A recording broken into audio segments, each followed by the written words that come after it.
Ever feel like life is moving faster than you can keep up with? Stressed, overwhelmed, and no matter how hard you try, there just never seems to be enough time? It's not just about working harder, it's about working smarter. What if I told you that mastering just 7 habits could completely transform your personal and professional life? Stephen R. Covey's The 7 Habits of Highly Effective People has been a game changer for millions, from CEOs to students. It's not just a book, it's a blueprint for living a life full of purpose, balance, and success. In this video, we're diving deep into the 7 habits that'll help you take control of your life. Whether it's becoming proactive, building stronger relationships, or creating lasting change, Covey's habits offer timeless principles for real results. From personal victory to public victory, these habits will help you not just survive, but thrive. And the best part? Anyone can do it. Stick around, and by the end of this video, you'll be equipped with the knowledge to start mastering these habits and transform your life, one step at a time. So if you're ready to unleash your full potential, let's get started. Don't forget to hit that subscribe button and turn on notifications so you don't miss any of my upcoming videos on practical strategies for success. Let's dive into habit. We're diving into the first of the 7 habits of highly effective people. Be proactive. This habit is all about taking control of your life and focusing on the things you can influence. But what does that really mean? Let's break it down. To be proactive means that you take responsibility for your life. It's about understanding that your decisions, and not external circumstances, determine the quality of your life.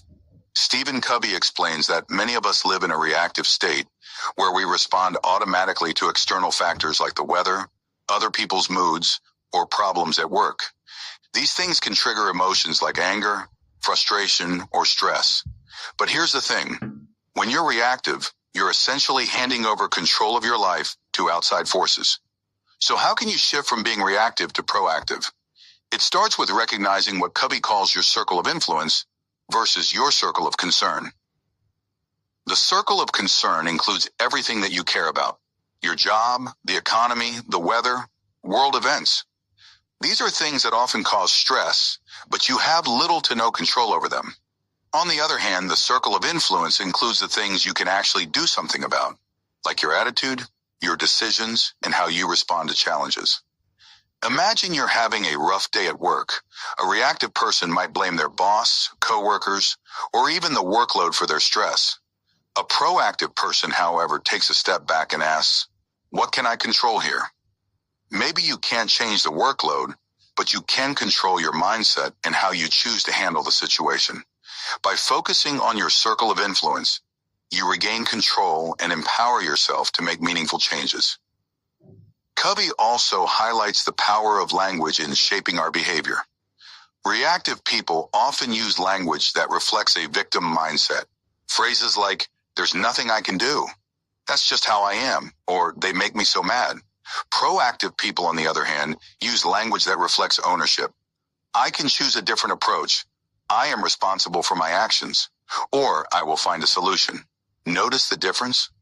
Being proactive doesn't mean ignoring reality or pretending problems don't exist. It means acknowledging the problem, but then focusing on what you can do about it. It's the belief that you always have the power to choose your response, even in the most challenging situations.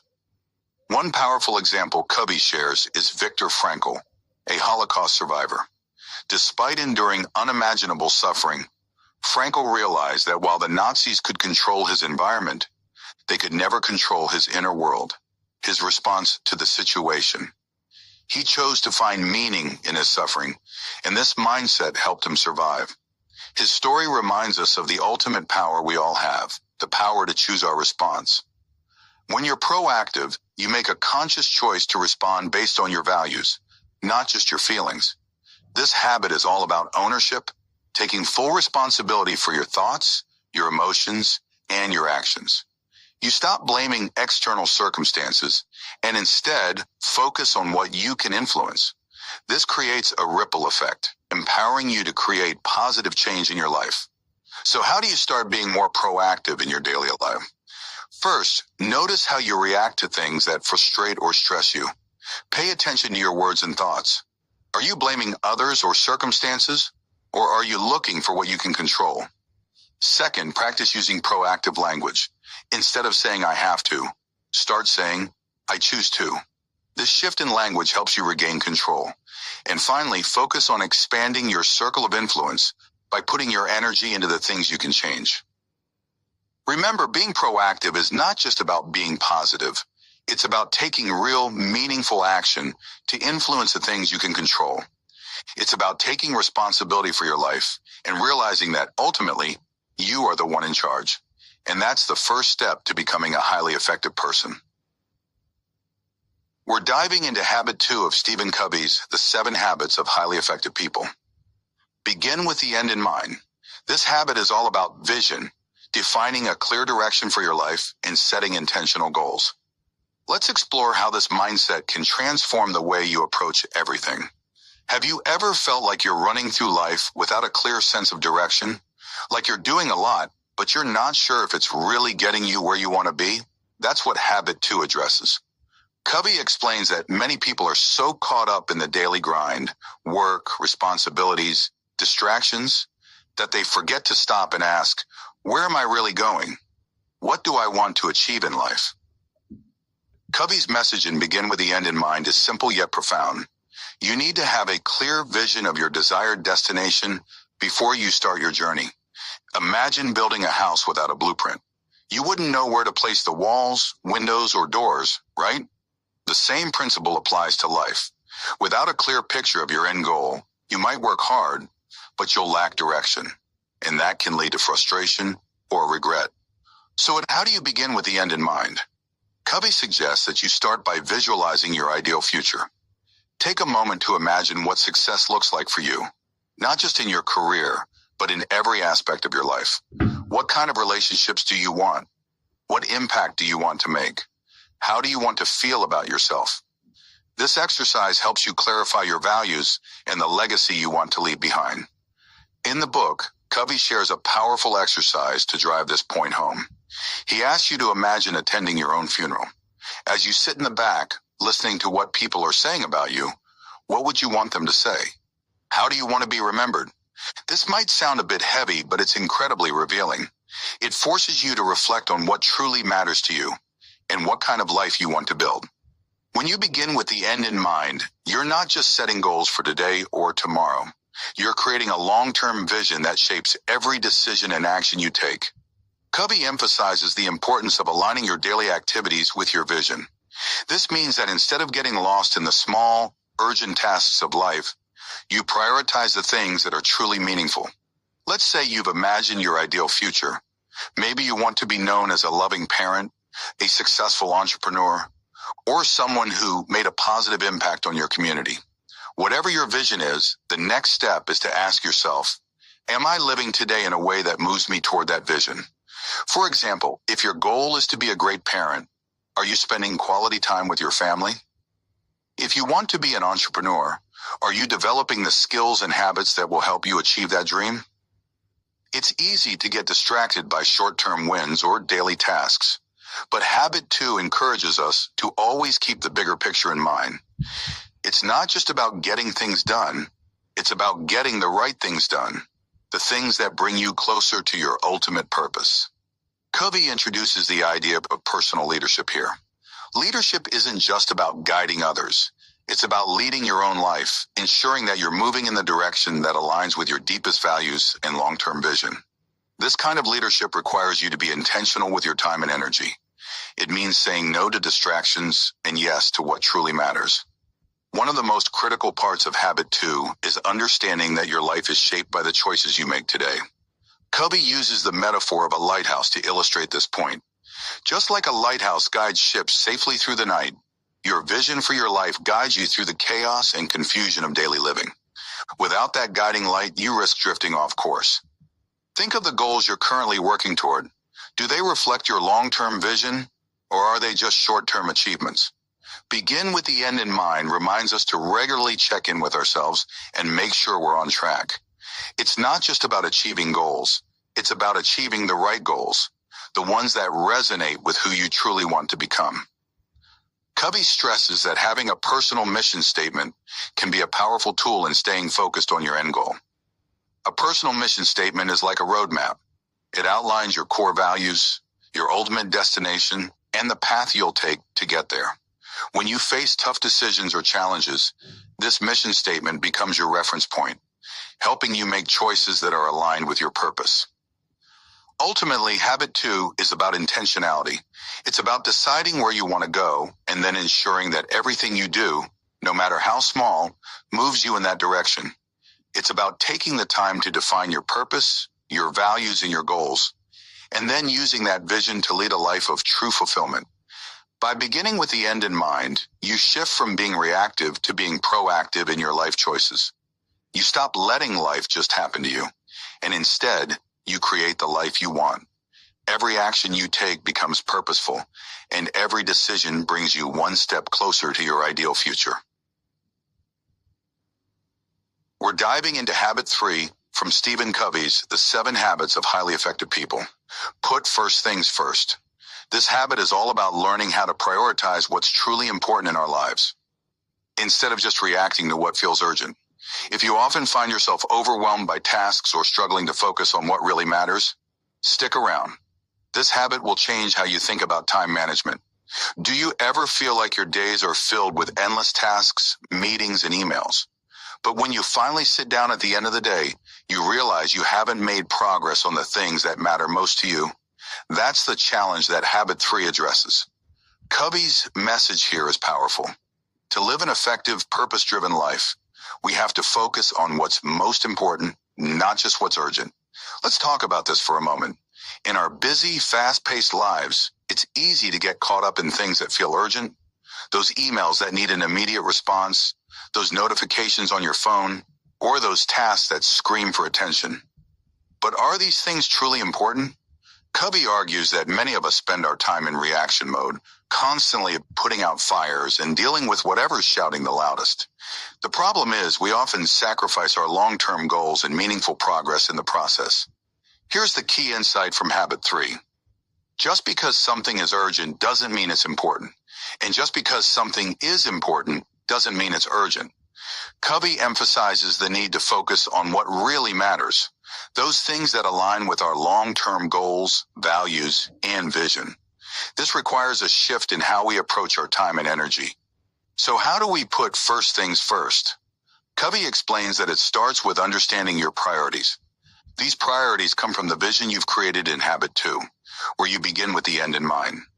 Once you know what truly matters to you, whether that's your health, relationships, career goals, or personal growth, you can start structuring your life around those priorities. The challenge, of course, is making sure that those important things don't get overshadowed by the urgent, less meaningful demands of everyday life. Covey uses a memorable analogy to explain this concept. Imagine your life is like a glass jar. The most important things, your top priorities, are represented by large rocks. Then you have smaller pebbles, which represent less important tasks, and sand, which symbolizes the trivial, urgent things that can easily fill up your time. If you fill your jar with sand and pebbles first, there's no room for the big rocks. But if you put the big rocks in first, the smaller pebbles and sand can still fit around them.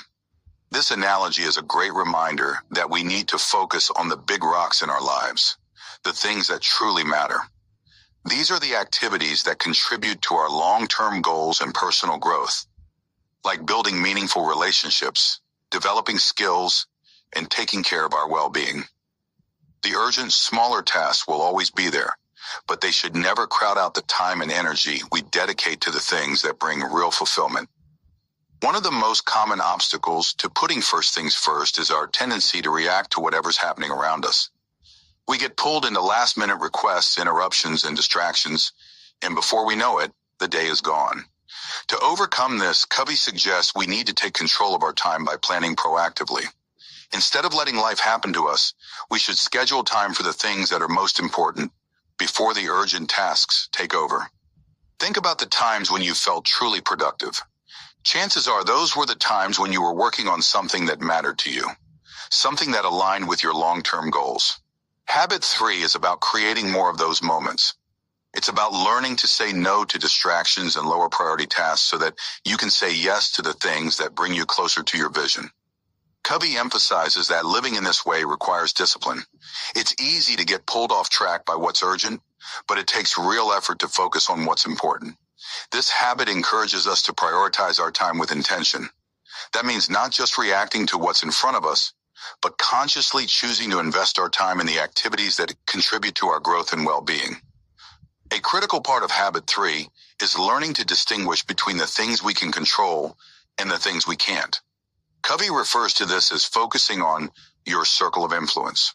Rather than worrying about things outside our control, like other people's behavior or unexpected events, we should focus on what we can control, our actions, our priorities, and how we respond to situations.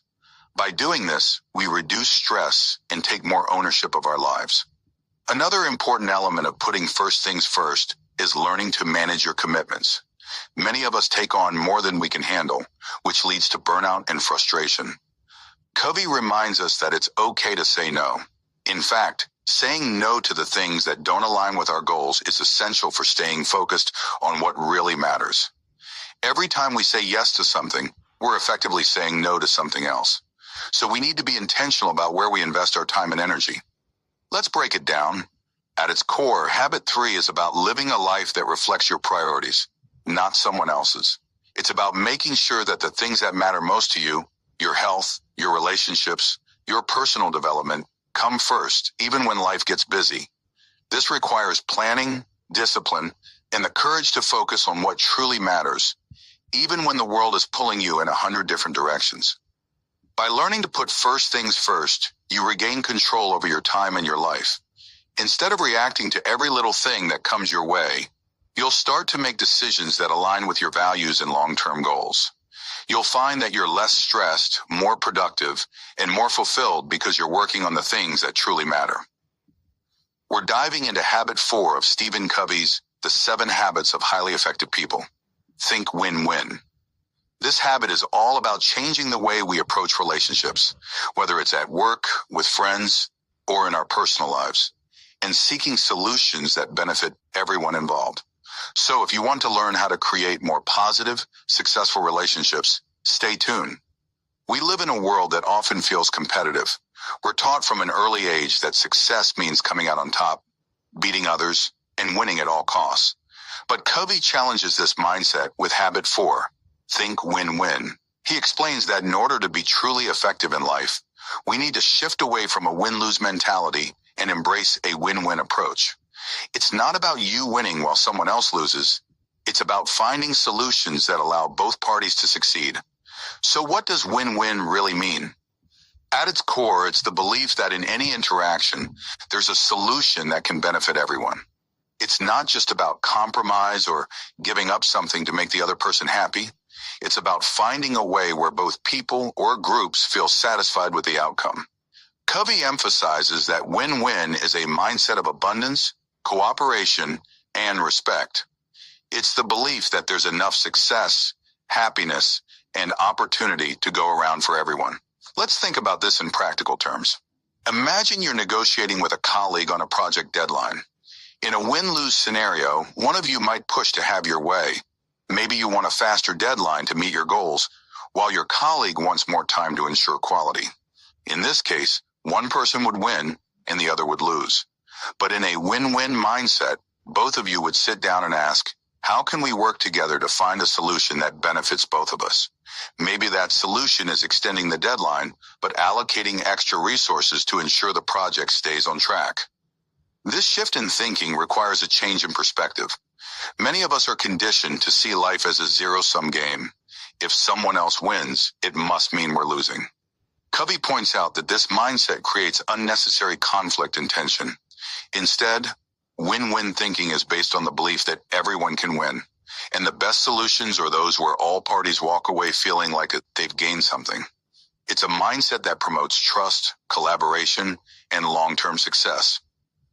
Covey describes the win-win approach as the foundation for building strong, lasting relationships. In a win-lose scenario, even if you win in the short term, you're likely damaging the relationship in the long run. The other person may feel resentful, distrustful, or unwilling to collaborate in the future. But when both parties feel like they've won, it strengthens the bond between them. They're more likely to work together again, share ideas openly, and support each other's success. Now, you might be wondering, does win-win mean I have to give up what I want? Not at all. In fact, Covey stresses that win-win thinking is not about being soft or constantly compromising. It's about being courageous enough to advocate for your own needs, while also showing empathy for the other person's needs. It's about looking for solutions that meet everyone's core interests, not just settling for the easiest or fastest option. This habit is especially powerful in resolving conflicts. When we get into disagreements, the natural instinct is to dig in our heels and defend our position. But win-win encourages us to step back, really listen to the other person's perspective, and ask ourselves, how can we both get what we need out of this? It's a mindset that values cooperation over competition and creates space for creative problem solving. Think about your personal relationships for a moment, whether it's with your family, friends, or partner. How often do conflicts arise because one person is focused only on their own needs? A win-win mindset transforms these interactions by fostering open communication, mutual respect, and a shared commitment to finding solutions that work for both sides. It's about moving away from selfishness and embracing a spirit of generosity and collaboration. Covey also highlights that win-win isn't just a nice idea. It's a practical approach to success. When you seek mutually beneficial solutions, you create partnerships that last. Whether in business, friendships, or community settings, people are more likely to work with you, trust you, and support you when they know you're looking out for their best interests too. You become known as someone who's fair, empathetic, and cooperative, which naturally leads to more opportunities. To develop a win-win mindset, Covey encourages us to focus on 3 key traits: integrity, maturity, and an abundance mentality. Integrity means you stick to your principles and are true to your values. Maturity is about balancing courage with consideration, standing up for yourself while also showing respect for others. And an abundance mentality means believing that there's enough success, wealth, and opportunity for everyone, so you're not threatened by others' gains. This habit teaches us that life isn't about competition, it's about collaboration. It challenges us to rethink our interactions with others and strive for outcomes that uplift everyone involved. Whether you're negotiating a business deal, having a conversation with a friend, or working with a team, win-win thinking opens the door to deeper trust, stronger relationships, and greater success in the long run. To wrap it up, habit 4, think win-win is about changing your mindset from one of competition to one of cooperation. It's about seeking outcomes where everyone benefits and walks away feeling valued. By applying this principle in your personal and professional life, you'll build stronger relationships, resolve conflicts more effectively, and open up new opportunities for mutual success. We're diving into habit 5, seek first to understand, then to be understood, from Stephen R. Covey's classic, The 7 Habits of Highly Effective People. This habit emphasizes the critical role of empathetic listening and effective communication in building strong relationships. If you want to enhance your interactions with others and improve your communication skills, you won't want to miss this. Let's face it, communication is the foundation of our relationships, both personal and professional. Yet many of us often jump straight to expressing our own thoughts, opinions, and desires without truly understanding where the other person is coming from. Covey emphasizes that this common approach can lead to misunderstandings, conflict, and frustration. Instead, he advocates for a paradigm shift, seeking first to understand. But what does it mean to seek first to understand? It starts with empathetic listening, which is the practice of genuinely trying to comprehend the other person's perspective before sharing your own. It's not about just hearing their words, it's about understanding their feelings, thoughts, and motivations. Covey stresses that true empathy involves putting yourself in someone else's shoes, experiencing their emotions, and acknowledging their point of view. Imagine you're having a conversation with a friend who is upset about a recent event. Instead of jumping in with your own opinions or solutions, you take a step back and listen intently. You ask open-ended questions to encourage them to share more. allowing them to express their feelings fully. You might say, "It sounds like you're really frustrated about what happened. Can you tell me more about it?" This approach shows that you genuinely care and are willing to understand their experience. This type of listening fosters a deeper connection and creates a safe space for the other person to express themselves without fear of judgment.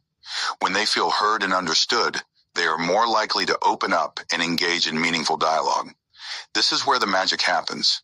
By prioritizing understanding, you lay the groundwork for effective communication. Covey highlights that effective communication is a two-way street. Once you've practiced empathetic listening and the other person feels understood, it's then time to express your own thoughts and perspectives. This is where the then to be understood part comes into play. It's crucial to share your views clearly and respectfully, ensuring that your message is conveyed in a way that resonates with the other person. One of the common barriers to effective communication is the tendency to assume that others understand our perspective without us having to explain it. This assumption can lead to confusion and misinterpretations. Covey encourages us to be explicit in our communication. Use I statements to express your feelings and thoughts without sounding accusatory. For example, instead of saying, "You never listen to me," you might say, "I feel overlooked when my ideas aren't considered." This approach not only clarifies your message, but also reduces defensiveness in the listener. Moreover, Covey points out that the order of these actions, first understanding, then being understood, reflects a fundamental principle of human interaction. We all have a deep-seated need to feel understood. When we take the time to listen and empathize first, we demonstrate respect for the other person, which fosters trust and encourages them to reciprocate by listening to us in return.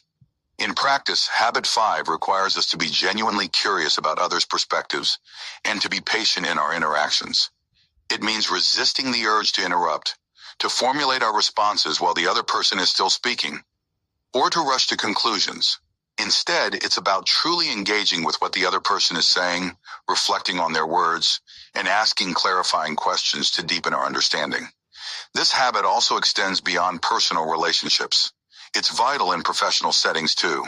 For instance, in a team meeting, when a colleague presents an idea, practicing empathetic listening can transform the dynamic. Instead of critiquing or dismissing their idea immediately, take a moment to understand their reasoning and the context behind their proposal. This approach not only enhances collaboration, but also opens the door for innovative solutions that might emerge when everyone feels heard. Remember, seeking first to understand doesn't mean you have to agree with the other person. It simply means you are willing to hear them out. This willingness can diffuse tensions and pave the way for constructive conversations.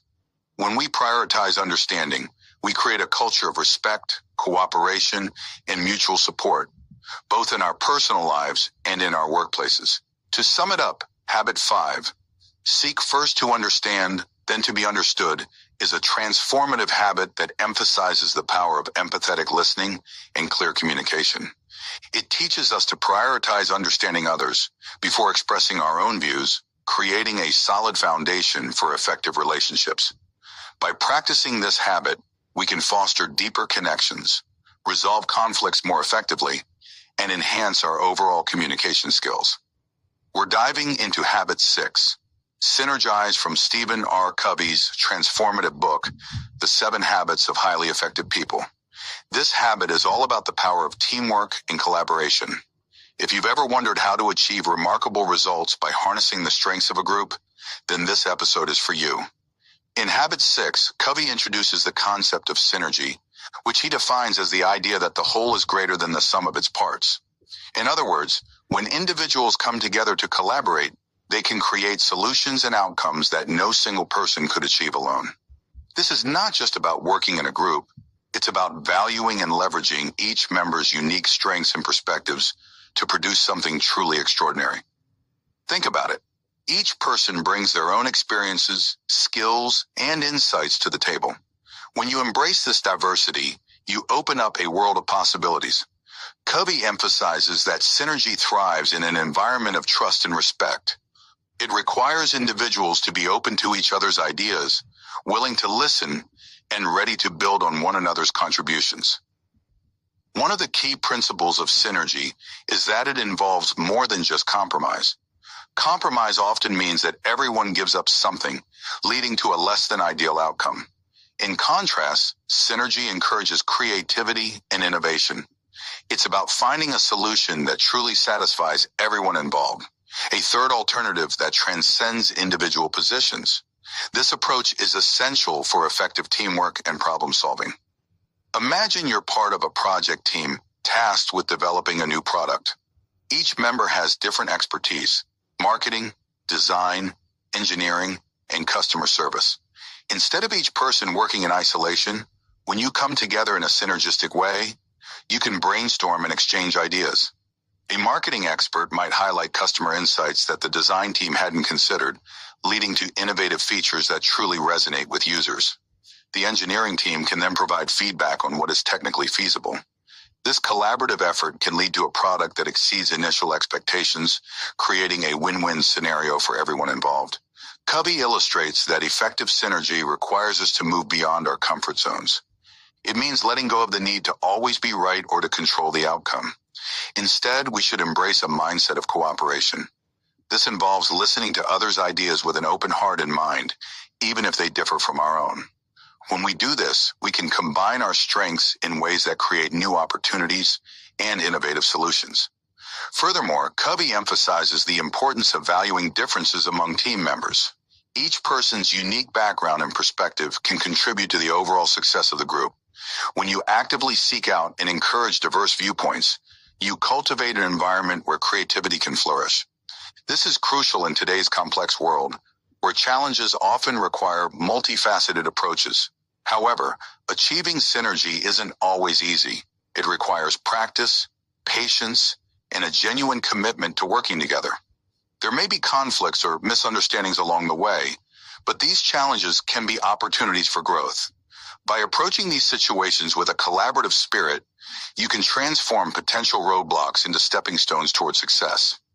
Covey also points out that synergy can be found not just in teams, but in relationships, communities, and organizations.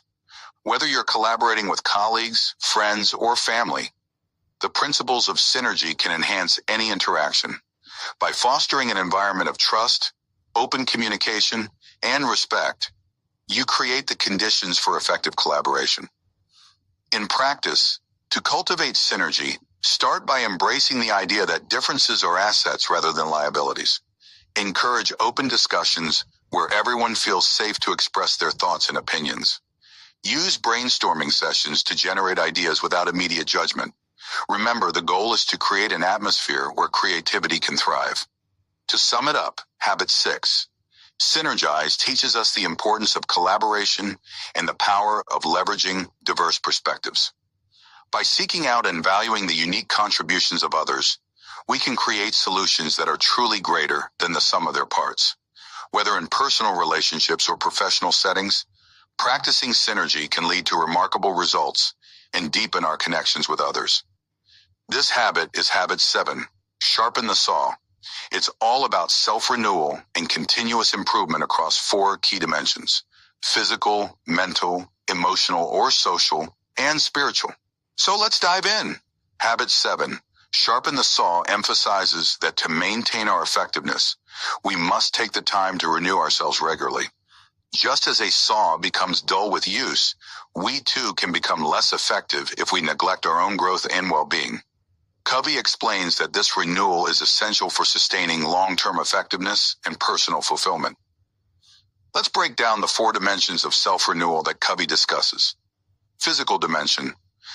The physical aspect of renewal is about maintaining our body's health and vitality. This includes regular exercise, proper nutrition, adequate sleep, and relaxation. Covey suggests that we should strive for a balanced lifestyle that supports physical well-being.